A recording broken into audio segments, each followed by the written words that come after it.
Hey everybody, this video is following up on our previous video where we're comparing this A7S III to the A7 III, and for this video we're going to be talking about shooting at high ISOs. For our most recent short film, Proof of Concept, which if you haven't seen yet, click on the link, it's pretty cool. We shot most of it at 12,800 ISO. That's insane. I don't know where else you would see anybody shooting a film at that high ISO. So to talk a little bit about the performance of the camera and what it meant for the rest of the production is our cinematographer Clarence Raymond, who we're going to talk to now, as well as the colorist who you all know, it's Mark. Mark was the grader on this film, so let's get talking about all the things with the camera.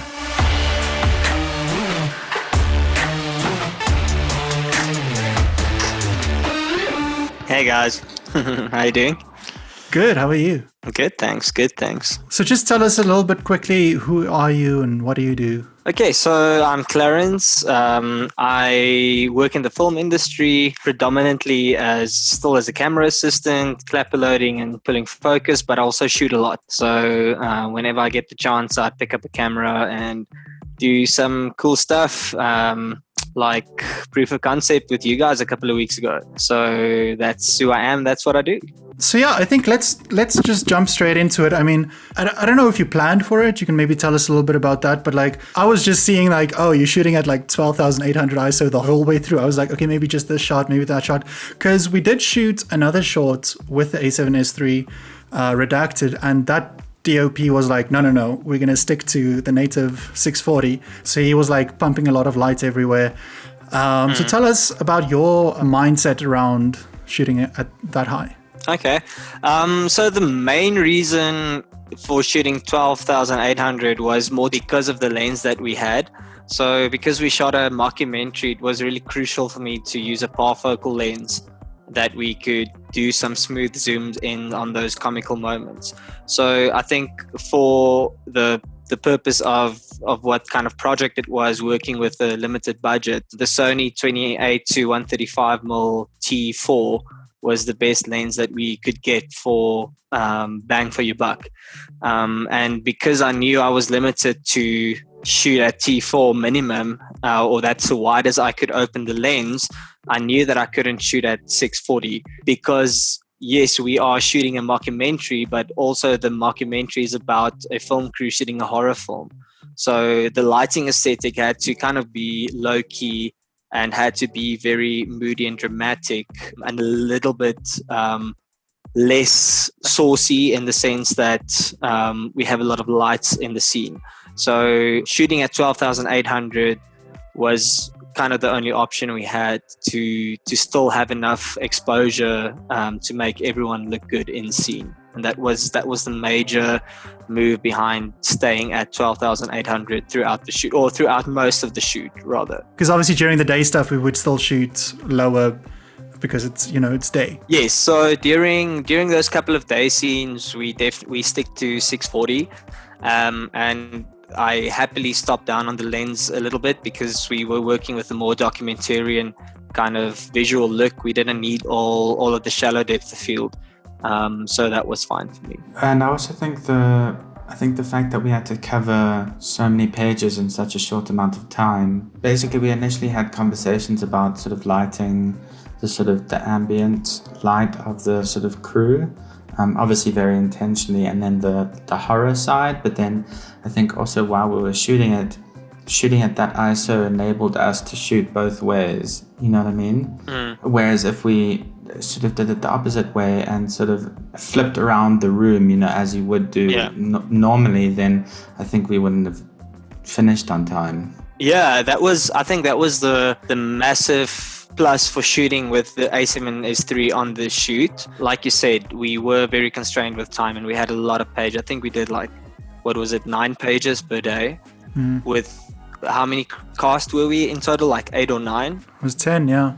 10. And with like limited technical crew, well, almost like two technical crew members.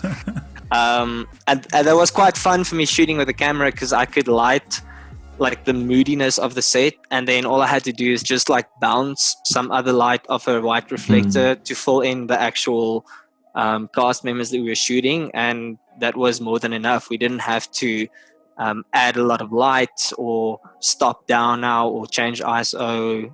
It was really, really a very flexible camera to have shot something like this. So yeah, it like definitely saves a lot of time. Did you like make any different sort of lighting considerations before the shoot, or did you just sort of like discover, oh, we can just shoot higher and it'll look as good, or is it just like this is the only gear we have, so I'm gonna shoot high? I have to be honest with you. I went into the shoot kind of doubting the camera's capabilities. Because like working on professional sets all the time, you kind of it gets drilled into you that we don't push the ISO, we bring in some more lights, and higher, even with the Sony's dual native ISO on sets that we work with bigger cameras with dual native, DOPs tend to stay away from the higher ranges even if it's native. So I was kind of scared, but when we did some tests, or like when I got the camera and just like got to check it out and saw some of the shots, I was like really happy. So I didn't go into it at all. I was like all over the place trying to figure out okay, how are we gonna kind of light the actual scene that's happening inside of the mockumentary, and then like how are we gonna light the actual cast that we're filming, and how are we gonna get all of that to work and not push the ISO. But I'm really glad that I decided to stick to 12-800. It was good for the project. I mean, like I watched the finished project on a 55-inch TV that I've got here, and there's like absolutely no noise, and I was really surprised at how natural the skin tones came out. I mean, we monitored everything and made sure everything was properly exposed, but still, like I was kind of thinking, no, this is going to be muddy and skin tones are going to fall apart, but it was like really crisp, and I'm like really surprised at how well the camera handled that. Tell me a little bit about just quickly, on the first day you were like very adamant to pull focus yourself, right? Yeah. And then just tell us about when you decided to go to autofocus. Yeah, so just a little bit of background, like being a focus puller, whenever someone suggests the word autofocus, something dies inside of you. Like I shoot a lot of weddings over weekends and a lot of other just like video jobs, and people that only work in video are only like, autofocus is normal for them, and I never shoot autofocus on any project. So like when you suggested autofocus on a narrative project, I was like, no, not gonna happen. But because we got the cinema zoom lens, the focus through on the lens is extremely wide. So with the still lens, like going from infinity to close would be like this little flick. So like I'm good with shooting like that and maintaining my focus, but now all of a sudden, like going from infinity to close would be like this. So on the first day, I managed somehow, but like I legitimately had wrist pains of all the like trying to yank it in focus, and I think we had to do some retakes because I like bumped the camera sometimes as well. And then I think that evening when I got home, I decided just to I mean I did some research on the autofocus technology. I've seen good stuff about it, but obviously like when I watch the videos, like I don't give a damn about autofocus. I'm just going to move along, show me some of the dynamic range and show me like some of the color profiles. That's more interesting. Yeah. But so I saw like how people use that and how accurate it actually is, and I decided to give it a go, and it was really good. Like as a focus puller, I even have to admit, I was impressed. You know, awesome. Like they've got a little gremlin in the camera that pulls yes, for you. Yeah. Amazing. I was doing the offline edit, so I watched all of the footage, and there's nowhere where I was like, oh, I can't use that because it's not in focus.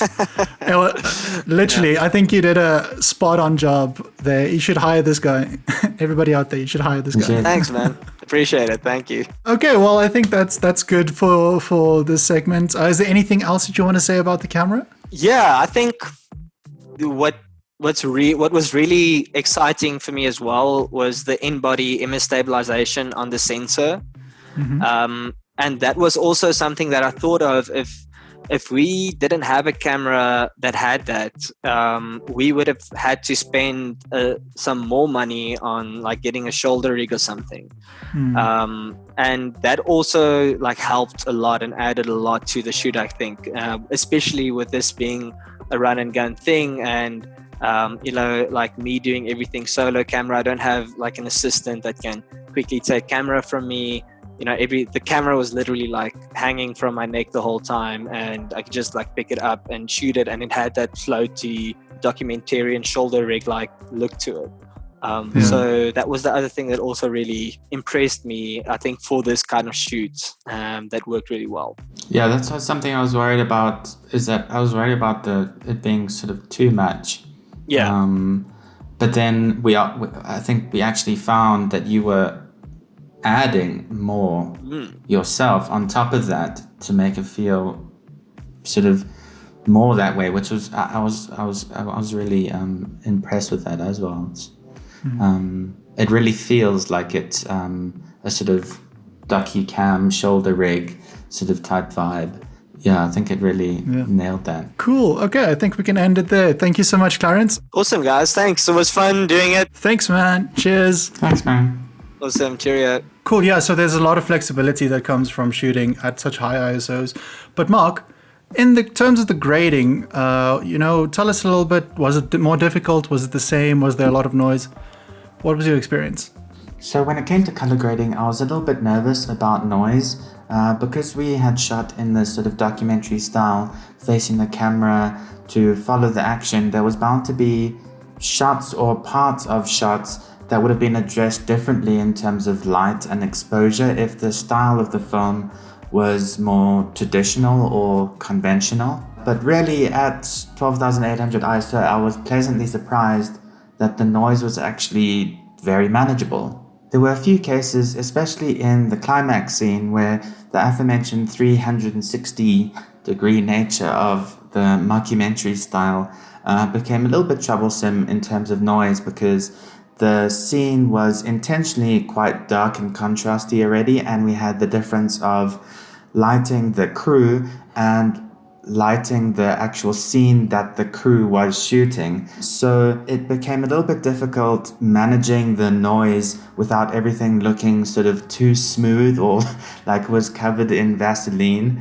But there were only very sort of small cases actually, and besides that I was actually really amazed at how manageable everything was. I thought I'd have to denoise quite a bit. There is obviously very sort of organic places where there is a little bit of noise, but I was actually amazed at how like fine it is. Like at 12,800 ISO, you'll be expecting noise to be all over the shot, but it's pretty crazy. Good job, Sony. Good job, Sony. Sponsor us. What? And that's it for this episode, all things ISO on the Sony A7S III. What did you think? If you have any questions for us, leave in the comments below, and if you thought it was helpful, then leave us a like. And I mean, while you're down there, you might as well hit that red subscribe button. See what it does. Who knows? And for next week, Merry Christmas and Happy Holidays. Hope you guys had an awesome festive season with your family and your friends.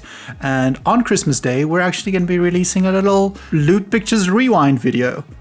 It's going to be hot. So until next time, go out there, stay safe, and make your movie.